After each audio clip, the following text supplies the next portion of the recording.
We run out of time. You have prepared something. Oh. Let's go. Let's do it. Got a little tier list for you. Okay, so I'm sorry, blind rankings, a blind ranking list for Jason Davis. Now, for some of the newer kids listening to the show, you're gonna get a little bit of a lesson on a few names. We've dove into some of these names recently. Okay, so what I've prepared for you is I have 1, 2, 3, 4, 5, 6, 7, 8, 9 names. Okay. Okay. All right. I have 9 names, and I want you to blindly rank these best American players never to play in Europe. Wow. Oh no, this is gonna be really bad. Okay. All right, these are all names you know. No hidden things here. Okay. 9 names. Oh, these are guys that have never played in Europe for a European team. I listen, maybe as a youth player, they wouldn't did a camp over there. I don't know. But I'm telling you, they had no senior club team they ever played. Okay, let me just do a quick bit of mental 30-second math here, just to think. Just think of the names that you may want to. Who could be on there? You know. Yeah. Okay. Okay. So there will be no players. I didn't take any players that are currently. I don't think any of these players are currently active because I felt that was unfair because you don't. Because I think it's unfair because you don't know if some of these players, their careers aren't over. You don't know if they're going to go there. They may be too young. Still. Sure. So these are all players that are. Let's see. Make sure no one's active. No one's active. Okay. So these are finite. Their careers are finite. Okay. All right. 9 players. You mean finito? Is that what you're trying to say? That both finito. Of those two things. Okay. Got it. Finite as in we know exactly what their careers are. Right. Beginning of finite. First name for you. Okay. Out of 9, I got Brad Davis. Wow. Okay, Brad Davis out of 9, and MLS original. I think out of Metro Stars in '96. I think original. I'd have to look. Let me see that one. I know he came out of Metro Stars. Best years from about 06 to 2000. He was on the 2010. There's an actor named Brad Davis. I wasn't prepared for that. 2014 World Cup team. Yeah, so Brad Davis, let me see what his active years. You do that while I'm going to answer a question. Dan Kane. Oh, sorry. I apologize. I'm way off. Metro Stars 2002. Glad. Wow, sorry. Later. Did you see Taylor Rockwell when you were in Richmond? American Soccer Podcast Legends, Jason Davis and Taylor Rockwell collabs. Taylor and I have done a lot of stuff together over the years. We've talked on various podcasts. I hung out with Taylor Rockwell in Richmond, as a matter of fact. Name drop. You want to pick that up? Yeah. Me and the fam. We talked a little soccer business, but mostly we just tried to be. By the way, real quick, close the chat, just like the usual. Okay, you mentioned it. I had it closed and then I opened it again. My apologies. So Brad Davis on a 9-player list, best players to never play in Europe. I'm sorry, Brad. Davis pretty damn good player though. I'm putting him at 8. I'm putting him at 8. number 8. Yeah, wow. I'm leaving one spot open, but I feel like I could have done 9 and I wouldn't hate it. Depends on who we got on this list. Okay. Let's go with another one. All right. So Brad Davis at number 9. Oh, hold on. I need to start. Number 8. Eight. Excuse me. 8. Brad. And I feel bad too, because obviously family. That's family right there, bro. I'm leaving family down at 8. You think we have to do a genealogy test? All right. Next one. Yeah. Brian Ching. Ooh. Okay. Chingy. So a teammate of Brad Davis for many years. A guy who went to a World Cup over somebody who might also be on this list. That person cannot be on this list. Wait, why? He played for a German team. I forgot about that. He started in Germany after. Yeah. Okay. All right. Damn it. I forgot. It was 1860. So Brian Ching, total of 296 professional appearances. So 2013 he was a Spokane Shadow before he was drafted by the Galaxy. 122 goals in 296 appearances. I do know another MLS goal scorer who's definitely going to be on this list. Okay, besides Brian Ching. So that one I have to think about. Okay. Also a Houston Dynamo player at one point. Anyway, let's not do that. Let's do Brian Ching. You're assuming that I picked all the ones that you're right. You're right. I'm trying to imagine that you picked these names so that I can. But that's the thing. I have to. That's a good exercise to do, though. That's a good exercise to do. I mean, you'd be a dick and leave. Brian Ching right now above Brad Davis. Yeah, above Brad Davis. Okay. Yeah. Okay. 6. So you have Davis 6 at for 8. Brian Ching. Brian Ching 6. Yeah. Brian Ching. I'm going to regret all of this because that's what blind rankings are about. Oh, for sure. That's what makes it fun. All right.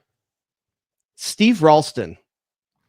See, I'm a Steve Ralston truther. Oh, me too. One time, all-time assist leader. Held it for a while. Yeah. A lot of people, that is one of the names, I think, a current generation of American You're players. so choked up over Steve Ralston. That is one of the names that, like, I think the current U.S. men's national team MLS fans that are newer, it's sad that they don't know who that player is. Oh, absolutely. Yeah. Feathery with the ball. Feathery with the ball. Maybe as bonus content or Patreon posts, I should, in addition to doing the Daily Davis, or maybe as part of the Daily Davis, I can do some YouTube searching. I'll see if I can find a Steve Ralston compilation, because that dude deserves some respect. I believe first years with Tempting Mutiny, he was with Valderrama. He was Rookie of the Year that year, I think. Rookie of the Year, and first ever Rookie of the Year. First ever MLS Rookie and of the Year. On that team with Valderrama, and I can tell you that guy learned some things from watching that guy play. I would also like to point out that he is a native of the St. Louis, Missouri area, so a soccer hotbed, like one of the guys that people should talk about when they talk about St. Louis. Tim Ream. Yeah. You can put Taylor Twellman on that list if you want, obviously. Ibisevic, if you want to, I guess. I don't know. Anyway, Steve Ralston. Sure, Steve Ralston, 380 all-time appearances at his senior level, 76 assists. Okay, so my issue is that so this is only the third name you're giving me. Yeah. Which means I still have 6 names to go. Yeah. And I don't exactly know who's coming, but I think I have a sense of at least 1 or 2. Mm-hmm. I'm going to say 4. I'm going to go 8, 6, 4. So I'm putting Steve at 4, I think. I think not knowing what I have coming, I think that's probably a decent shout. Definitely one of the premier players that didn't play in Europe, that played his whole career in MLS. I mean, a ridiculous talent. And on those New England Revolution teams that went to 3 or 4 finals in 5 years or something like that. Yeah. I mean, Steve Ralston's a huge part of those teams. Huge. Taylor Twellman got to 100 goals largely because of Steve Ralston. I mean, that was a major part of it. Yeah. Okay. All right. Next one. Who we established is not on this list because he played in Germany for like a hot minute. Taylor Twellman. Exactly. Yeah. Next one. Herculez Gomez. Okay, so Mexico, but no Europe. Mexico, plenty of Mexico. I think Herc was an okay player. I don't think Hercules is a great player. And I do consider Herc a friend. So I don't know if this is going to get back to him and get me in trouble, but I'm going to put him at 9. I think I'm going to put Herc at 9. Yeah. I like Herc's got a great story too. San Diego. I think after Jay Demerit, one of the best U.S. soccer stories. Yeah. Comes out of Vegas. He told me I have an interview up with him on YouTube on this thing I did called One Shot on Frame. And we talked for an hour. He showed me a picture of him at the Azteca as a teenager. He just went down to Mexico to try out for teams. Right. And being Mexican American, he sort of had it in. And he talked about like his experience going down there and trying out. You already posted all this stuff for this show on YouTube, so we can add a link to that right now. Can we? Can you do that after the fact? I can do that after the fact. I can add that to so look in the description then, guys. And Herculez Gomez, One Shot on Frame. Yeah, he wasn't gonna he didn't have a college path for him. It wasn't a thing his family could do. He didn't get scouted by colleges from Vegas.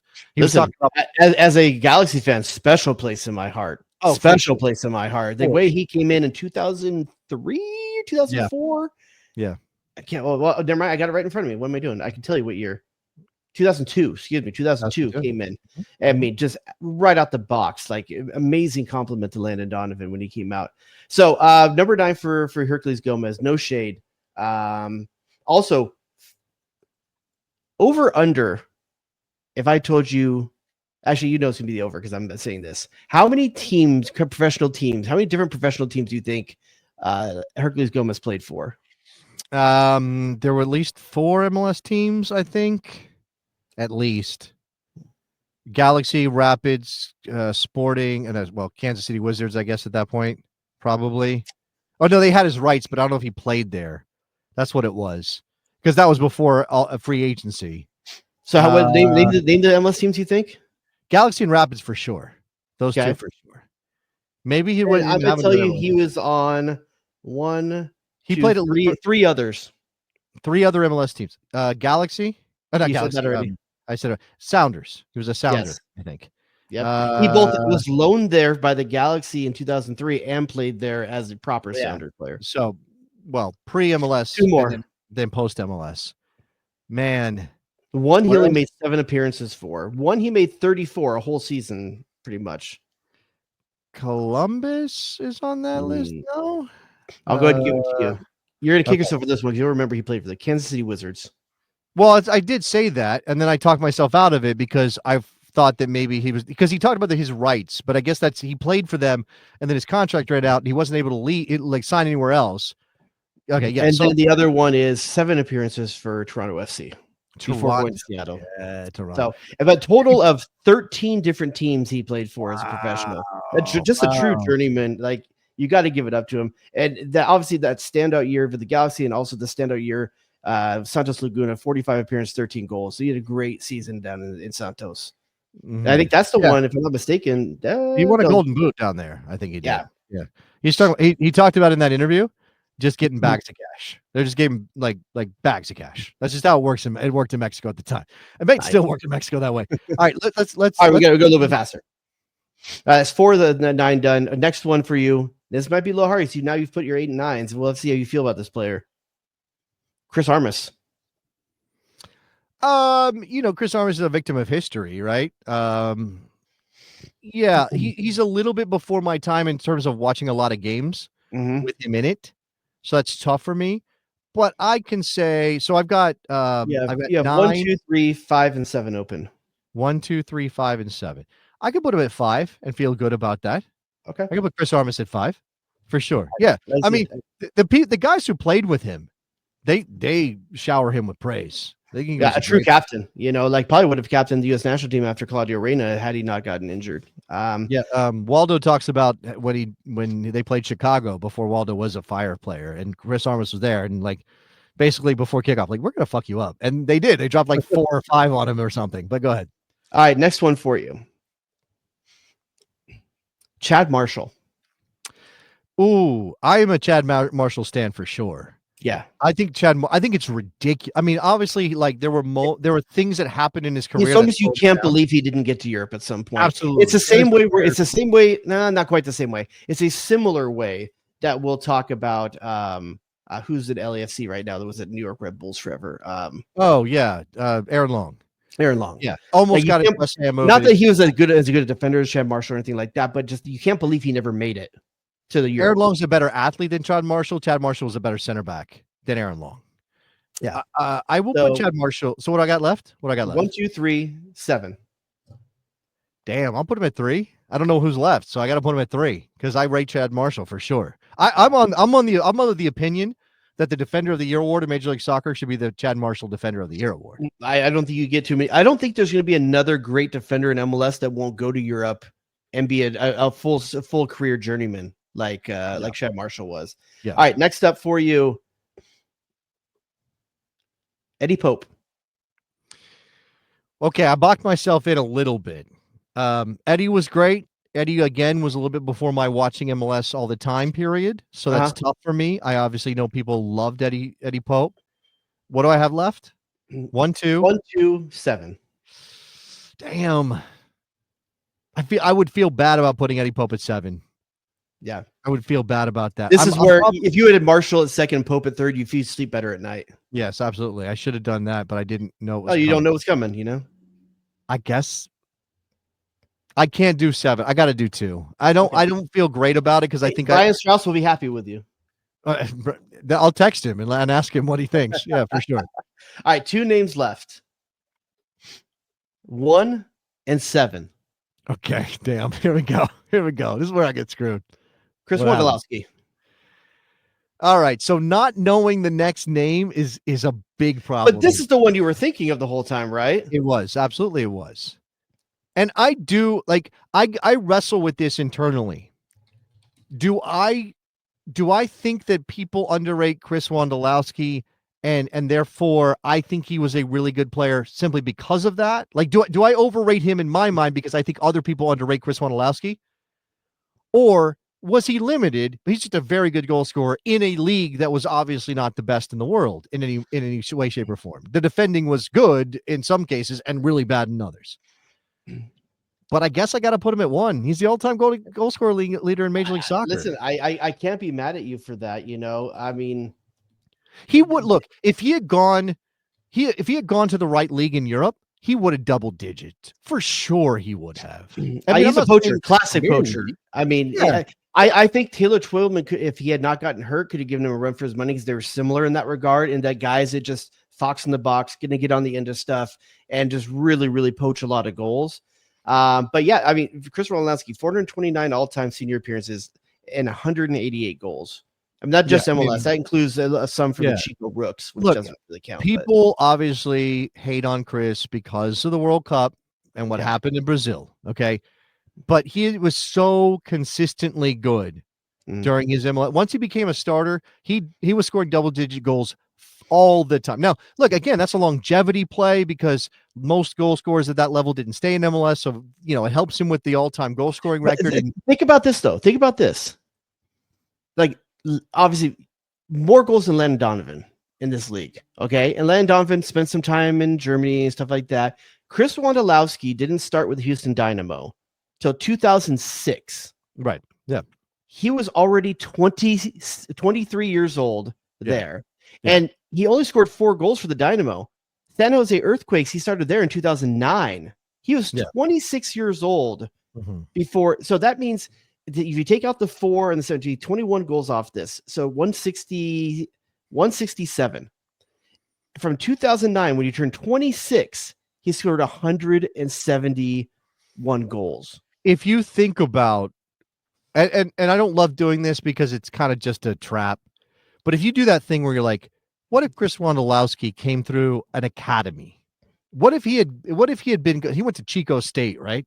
What if he had been in California and he had gotten scooped up by the Quakes Academy? Well, or Diego Luna is on that path, right? Diego Luna got picked up by the right, exactly, like by Real Salt Lake, but what if Chris Wondolowski? It's basically like, what if Chris Wondolowski was born a decade later? Yep. What would he have been as a player? But again, I don't know that he would have been as good for various, like there are too many variables at play. Like this is time travel stuff. I mean, but even if going back to his college years, so at the San Jose Earthquakes, 167 goals, 374 appearances, he averaged a goal every 2 games for 12 years. 12 years. yeah. And even at college, 39 goals in 84 games, roughly 2 goals a game, a goal every 2 games. I just think for whatever you think about Wando's level based on MLS and his goal scoring, and again, nobody's saying he would have gone to a top 5 league and scored the same number of goals, but it's not as though you can't figure out why he was good. He was good because of his movement. He was good because he did the work. He wasn't the biggest, he wasn't the strongest, he wasn't the fastest. So what made him good? He understood where to be and when to be there in a way that a lot of goal scorers, a lot of strikers rather, they lack they lack the level of it that he had. By the way, he has now inspired me to do a future blind one. I just really want to tell you what it is already because I'm not going to tell you when I'm going to do it. Okay. I'm going to do a blind ranking one day as handsomest American soccer players. Ooh. Wando was going to be on that list. All right. Interesting. As a handsome ass man. All right. All right. So you got one name left and you only have one slot. The number 7 slot. Yeah. Who is it? And I left this name for a reason because for 2 reasons. Because it's going to be difficult for you and it's different. Okay. What's happening? Your last name? Nick Raimondo. Man. I'm not mad. You can justify 7 because it's a goalkeeper. I can't. I'm not mad about that. But my thing about Nick is that has always been Nick's biggest problem was his size. If he's 3 inches taller, he's in Europe. No problem. Well, it wasn't a problem for him here. What I'm saying is the reason he didn't get the move, the reason he wasn't Friedel, the reason he wasn't Howard, the reason he wasn't Keller is because he didn't have the height. He was brilliant. Do people understand? I know I'm going to sound like an old guy reminiscing and romanticizing something, but people have to understand how brilliant Nick Raimondo was with the ball at his feet. If you were saying to me, 2025, as a person who grew up at a rival high school about a mile away from him, he went to Montclair High School. I went to Chafee. Oh, legends, right? Like myths. It's just like stories. I can tell you, he was maybe the best striker on his team. Oh, okay, that too. Hey, like he's that keeper that always wanted to play on the field, and we would play sometimes in like pickup games and stuff like that. And he would not play keeper, and he was so good with his feet, so good. It's almost sad. Modern era. Can you imagine? I'd take him in a second to start for this national team. In a second. I think this is going to sound insane. Okay. And trust me, I understand, but I'm going to give you my reasoning. If you said you can bring forward any Any, American goalkeeper in their any from prime, the past. any goalkeeper in their prime, and Yep. drop them into the 2026 It's a U.S. men's national team. 2025 team. Yes, Look, Howard was brilliant as a shot for sure. stopper. Obviously, Brad Friedel was a monster in net. Tony Miola is a legend, and he's my guy, right? But if you're talking about what you want to do with the ball, in addition to shot stopping and penalty kick saving, I don't think you could. I really hope that somewhere out there is just a foot distribution, even throwing. He's a great thrower and distributor of the ball as well. Absolutely. Absolutely. If there's just a distribution highlight reel of Nick Rimando launching attacks out of the back, I think we talked about this, or I talked about it with Waldo. That's what it was. Because Waldo's a big fan too. Because what Rimando had in his arsenal that I don't think you see a lot anymore is that sidewinder kind of throw the ball up half volley volley situation. It's it's a drop kick, but it's really about line drive. Yeah, kind of you're basically your foot is level with your hip when you release it.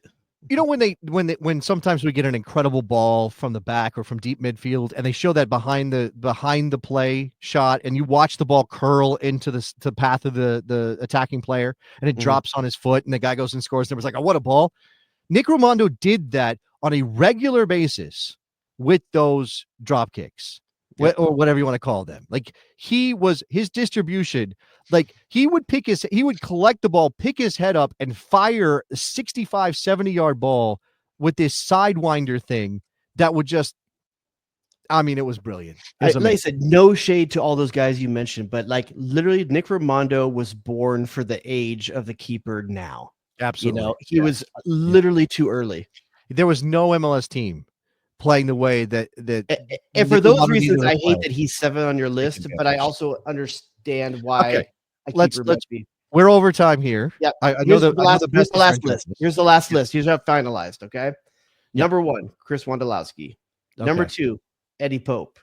Number 3, Chad Marshall. We would probably reverse those two if we do it again. We'd reverse. I would probably do it again. I think I'm going to end up being okay. Number 4, Steve Ralston. Would you put Eddie Pope above or below Steve Ralston? I probably would have. That was my ding. I probably would have put Ralston ahead of Pope. Yeah, probably. Yeah, me too. Number 5, Chris Armas. I'm fine with that. I think that's an okay spot for Chris Armas. Number 6, Brian Ching. Hold on. Let me hear the rest because I think. Okay, go ahead. Let me number 7, Nick Rimando. That one hurts. Nick Rimando should be in that 5 area somewhere. Rimando ahead of Ching, ahead of Armas. Armas, agreed. Yeah, probably behind Marshall, Pope, and Wando. Yeah, and Wando. Yeah. Mm-hmm. Number 8, Brad Davis. Number 9, Hercules Gomez. I actually think I did really well considering the fact I left Nick Rimando as that's a dark horse too to leave for the last one. Much of this exercise is about the order in which you present them, obviously, and I haven't done this for you yet. Like I haven't come up with my own list and let you do it. So I'm ready when you are. I got to do it. If anybody's got suggestions for the blind ranking that Jared should do, put them in the comments. Now that he is taken, that's a good one. Like Americans who didn't play in Europe. Maybe we'll find some category that it's one we can do again one day and maybe revisit this as guys finish their careers and stuff like that. Like, would you like revisit like, hey, here's a new name, would you put him in there? Well, I think this is going to be fairly finalized though, because most guys are going to go to Europe at some point now at that certain level. Yeah, that's the thing. Like, I don't know that there's a lot of guys who are going to Steve Ralston, a Chad Marshall or Eddie Pope level player or Chris Wondolowski is going to spend a season somewhere in Europe at some point. Just to test the water. Probably. I would say that in terms of active guys, I don't know that I would put him over anybody. Certainly not over the center backs we had on this list. But Walker Zimmerman's going to probably end up being a lifer, right? He's never played in Europe. I'm not missing that. So Walker's one. Eddie Pope or Chad Marshall. Miles Robinson is another. And I'm just thinking about current guys who have kind of stuck it out in MLS. Aaron Long's not on this list. Again, he's not on this list. He could have had a chance. It didn't happen. He's not on this list. Don't think there's any goal. I don't think there's any goalkeepers. I mean, Stefan Fry's a complicated one because he's Swiss by birth, but also American. Could have played for the U.S., I think, but didn't. So maybe he would make. Yeah, I think there's just going to be going forward. MLS could be full of guys like Jordan Morris. It's like you're gonna think of him as the Yeah. MLS guy, but he went Yeah. to Europe at some point. Like he did a season there, you know. Oh, here's a good one. When all is said and done, Darlington Nagbe. Oh, I can't believe I didn't put him. Oh, he's active. That's why I didn't do it. He's active, yeah. Dude, When he's done, that's a revisit right there. That is a revisit. Yeah. Matt Beasler, Dax McCarty. Also, just to go back to Nick Romano for a second, one thing we didn't talk about, best penalty goalkeeper of all time, too. Oh, I did mention his penalty. Oh, did you? Okay. Ability. Yeah, I always remember the story. After he retired, it wasn't until after he retired that he talked about that one of his tricks. I don't know if it was the reason he saved so many penalties, but one of his tricks was to watch the player put the ball on the spot.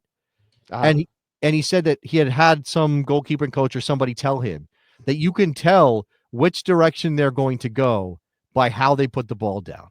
Like they will literally kind of it's like a tell in poker. Like they'll kind of twist the ball the way more towards the side of the goal that they're going to shoot at. And I thought that was incredible. Yeah, I thought that was incredible. All right. What a show. What an incredible show. Thanks to all the people hung out in the live show. We have the Patreon, patreon.com/thebestsoccershow. You get access to the Besties community on the Slack, which has the That's My Jam channel for Jared's playlist. And I'll probably post the New Jack Attack playlist in there because we talked about it tonight. You can also get regular little videos and short podcasts from me on whatever I'm talking about. I almost put Dax McCarty in there. Almost did. Didn't quite make it. And Jeff Laurentowicz as well. I had one version. I had Laurentowicz in there. Yeah, and Beckerman's a shout because Beckerman could have been a championship. I had Beckerman actually in there. Who I had in there and I had to take out. Remember I was telling you in the pre-show I had to take someone out. Yeah. I put Hercules Gomez in there last second because I had Jeff Agus in there. He did right before MLS started. He had a very short season in the third division Bundesliga side. Right. And he had a loan to West Brom that never had an appearance for. Okay. Well, I guess technically speaking, wouldn't have qualified. Yeah. If you have, by the way, if you have other, Christian Roldan's a good shout. If you have other players, I mean, obviously active, but if you have other players who you think of that could be on this list, either now or one day in the future when they retired, go ahead and hit us up. I left a lot of people off. Jason Kreis, I left off. I left a lot of people off, it's tough. There was a whole class of strikers during those. Ante Cunningham, I left off. Yeah, Jeff. No, Jeff. Oh, he's Jamaican. Sorry, Jamaican. No, he's no American. No, he played for the US, right? Jeff Cunningham played for the United States men's national team. He had a choice, I think, though, right? So I don't know if he went to Europe. He was in other leagues in North America. Yeah, he never played in Europe, but I couldn't remember if he was born in Jamaica. He was, but he played for the United States 14 times. He played one time for Jamaica in 99 and then switched to the US for the 14 caps. I knew that there was some sort of history there. I couldn't remember what it was. Okay. He played for Comunicaciones. That's the only foreign team he played for. I thought it was different, but that was in they're in Guatemala.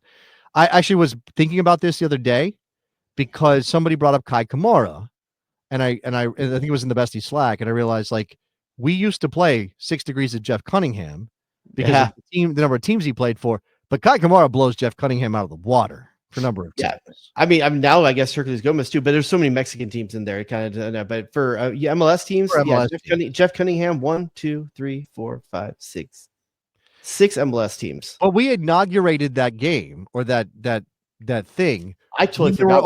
There were only like 18 MLS teams or something, or like 16 MLS teams. Now there's 30. And Kai Kamara. Let me see. 1, 2, 3, 4, 5, 6, 7, 8, 9, 10, 11, 12, 13. I didn't count if there was repeats, but there's 13 MLS teams on his resume, and that doesn't count the fact I think LA Galaxy drafted him. No, he played for Cal State Dominguez Hills. Let me see. Did he get drafted? Chosen by Columbus Crew. Never mind. He went directly to the crew. Yeah. But there's a lot of Galaxy history there because he played for the college that the Galaxy Stadium is on the campus of. This is an interesting one. Mike McGee. I don't know where he rates, but Mike have to go 15 deep on the rankings for Mike McGee. Speaking of guys that peak late, This is true too. The Best Soccer Show is among the best soccer podcasts never play in Europe. That's 100% true. Yeah.